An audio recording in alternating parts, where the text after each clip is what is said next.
নন্দে নন্দে ছন্দে ছন্দে দেখছে মানুষ তার নিজের ক্ষতি। কেন বললাম? চলুন দেখতে থাকি। তো এই যে দেখতে পাচ্ছেন আমি যেখানে দাঁড়িয়ে আছি এটা হলো ফরিদপুর কোতোয়ালি থানা কৃষ্ণনগর ইউনিয়ন রহিমপুর গ্রাম। তার সাইড দিয়ে একটা নদী দেখতে পাচ্ছেন। আর আমার ওই নদীর উপারে যে দেখতে পাচ্ছেন একটা রাস্তা চলে গেছে, ওটা হলো আপনার মধুখালী আওতাধীন। ওটা আপনার দিঘুলিয়া স্ট্যান্ড বাই রোড। তো এখানে দর্শক আপনারা দেখতে পাচ্ছেন যে বেকুটি, তো এই বেকুটি এখান থেকে মাটি হঠাৎ এসে মাটি কাটা শুরু করলো, বলল যে এটা সরকারি কাজ। তো দর্শক এখন আমরা মূল কথায় আসি, আসলে কি এটা সরকারি কাজ? আসলে এটা কোনো সরকারি প্রজেক্ট নয়, এটা ব্যক্তিগত।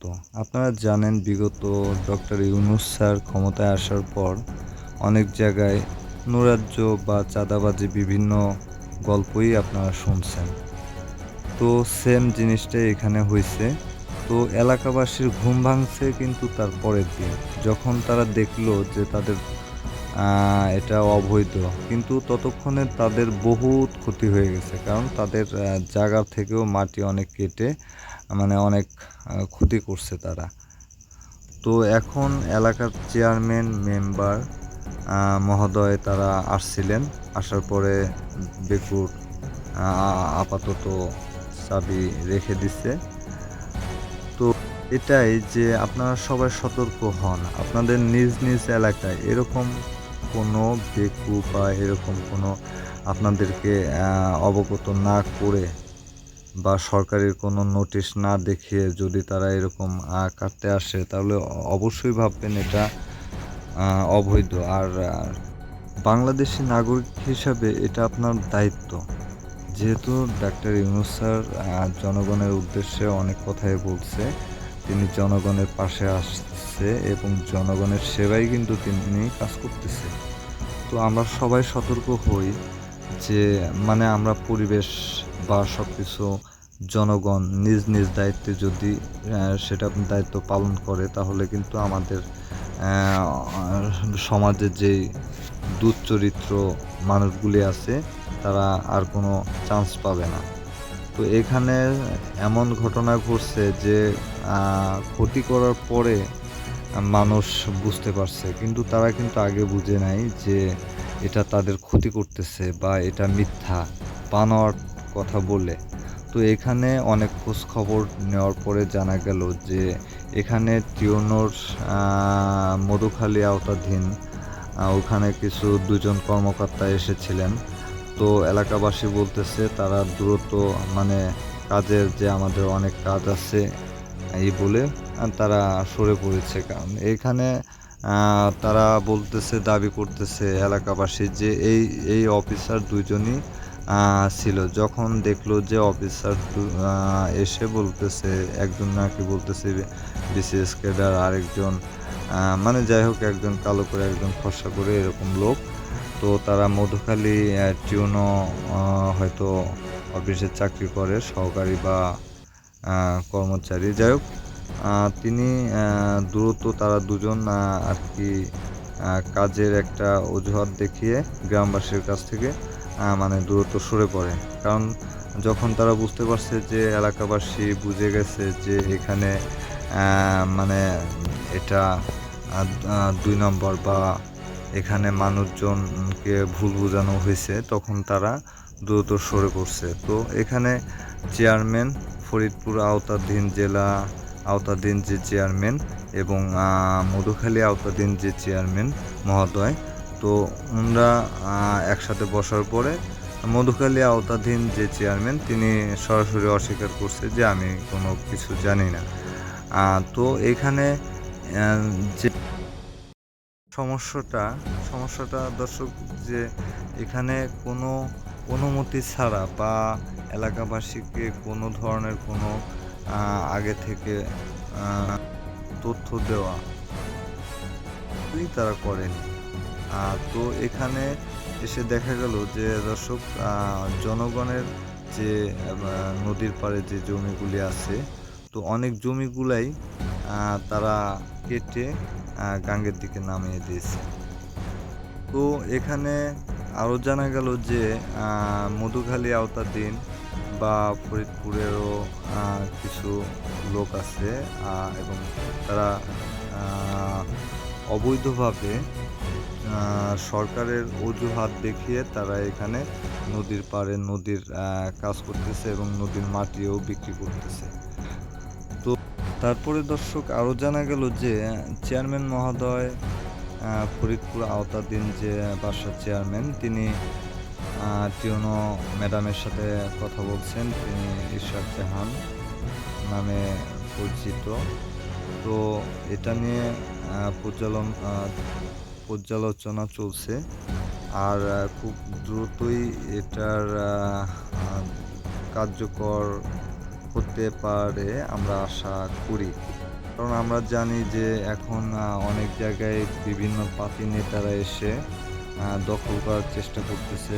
মানে অনেকেই তারা জনগণকে ভুলভাল তাদের সরলতার সুযোগ নিয়ে তারা অনেক ক্ষতি করতেছে এবং জনগণেরও অনেক ক্ষতি করতেছে। সামনে দেখলাম বড় বড় গাছ তারা উল্টে ফেলে দিছে এবং তাদেরকে বলার পরে তারা বলছে যে এটা সরকারি কাজ এবং তখন কিন্তু তারা কিন্তু কোনো নথিপত্র বা কোনো ধরনের কাগজ দেখাতে পারে নাই। তো তারপরের দিন তারা নাকি আজকে তারা একটা সাইনবোর্ড আমাদের সামনে দেখালো, মানে এমনি প্রিন্ট করা। তো আসলেই কিন্তু এটা ফরিদপুর আওতাধীন যে চেয়ারম্যান এবং মেম্বার মহোদয় যারা আছেন এবং ফরিদপুর জেলার টিউনো অফিসে তারা কোনো ধরনের কোনো তথ্য তারা জানে না বা তারা কোনো তথ্য দিতে পারেনি। তারা বলছে যে এ ব্যাপারে আমরা প্রথম শুনলাম। তো এখন যদি টিউনো মহোদয় এটা নিয়ে দ্রুত কাজ করে তাহলে জনগণ এই সমস্যা থেকে মুক্তি পেতে পারে। তো জনগণের পক্ষ থেকে জনগণ দাবি করতেছে যে সরকারি কাজের জন্য আমরা সহযোগিতা করব, কারণ আমরা সরকার আমাদের উন্নয়ন করার জন্যই তো কাজ করবে। কিন্তু এখানে দেখা যাচ্ছে যে এটা সরকারের নাম ভাঙিয়ে তারা এখানে বিভিন্ন চাঁদাবাজি বা বিভিন্ন মাটি চোরাচালান কারবারি শুরু করে দিয়েছে। তো লাস্টে দেখা গেল যে জনগণ প্রথম দিন মানে জিনিসটা অবগত হয়নি, তার দ্বিতীয় দিন তারা জিনিসটা অবগত হইল এবং অবগত হওয়ার পরে বোঝা গেল যে তারা অলরেডি অনেক ক্ষতি করে ফেলছে। অলরেডি এক পারের মাটি তারা জমির মালিকের যে মাটি সুদ্ধা তারা কেটে কেটে কেটে কেটে নিয়ে রাস্তা তৈরি করতেছে নদীর পাড় দিয়ে। আর পরবর্তীতে জানা গেল যে এখানে কিছু পাতি নেতারা তারা মৎস্য চাষ করবে, কিন্তু মৎস্য চাষ করবে এটা কারো কাছ থেকে কোনো ধরনের অনুমতি নেওয়া হয়নি। তো এলাকাবাসী খুবই বিরক্ত বা ক্ষিপ্ত যে আমরা সরকারের সাথে আছি এবং সরকারের উন্নয়ন কাজে আমরা সহযোগিতা করব, কিন্তু এখানে সরকারের নাম ভাঙিয়ে যে মিথ্যা অপপ্রচার করে যে তারা জনগণের এই ক্ষতিটা করলো। তো এটা নিয়ে এলাকাবাসী যে তাদের ক্ষতিপূরণ চায় এবং তাদের সঠিক বিচার চায় এবং শাস্তির দাবি করছে তারা। এবং জনগণ বলছে যে সরকারি কাজে যে কোনো স্বার্থে আমরা এগিয়ে যাব, কিন্তু জনগণ এটা তাদের সরলতার সুযোগ নিয়ে যে তারা এইভাবে দুর্নীতি করে যাচ্ছিল। অলরেডি আমার ওই সাইডে আরও মাটি কেটে তারা অলরেডি বিক্রিও করে ফেলছে। তো এখন এলাকাবাসী সচেতন হয়েছে, তবে খুব দেরি করে ফেলছে। তো আপনাদের কাছে একটাই দাবি যে আপনারা আপনাদের আশেপাশে বা যেখানেই দেখেন পাতি নেতারা এইভাবে দুর্নীতি করছে, আপনারা তাদেরকে প্রতিবাদ করুন। কারণ আপনারা বাংলাদেশের নাগরিক হিসাবে ডাক্তার ইউনূস স্যার যেহেতু আছে ক্ষমতায় এবং তিনি চাচ্ছেন যে আমাদের বাংলাদেশটা সুন্দর এবং সফল একটা রাষ্ট্র তৈরি করতে। তো এখানে কিছু পার্টি নেতারা যারা চাঁদাবাজি টেন্ডারবাজি করছে তাদের বিরুদ্ধে জনগণ সচেতন হন। তো নাগরিক এবং আপনার দায়িত্ব আপনি পালন করুন এবং সরকারকে সহযোগিতা করুন। ডাক্তার ইউনূস স্যার কিন্তু জনগণের উদ্দেশ্যে অনেক কথাই বলছে। তো আমরা সচেতন হই। তো এখন এইখানে যে সমস্যাটা হইছে, তো এখন এলাকাবাসীর আবেদন এই যে তারা যে অবৈধভাবে এই কাজটা করে জনগণের যে ক্ষতিটা করছে, বড় বড় গাছ তারা ভেঙে ফেলছে, কেটে ফেলছে, মাটি তাদের জমি থেকেও মাটি করে এইভাবে দর্শক দেখতে পাচ্ছেন তারা এইভাবে রাস্তা করছে। তো এখন জনগণের একটাই দাবি যে এদের শাস্তির দাবি জানাচ্ছে যে আমরা জনগণ ইচ্ছা করলেই মানে তাদেরকে আমরা রুখতে পারি, যে আমরা হয়তো সেটা আইনত দণ্ডনীয় অপরাধ।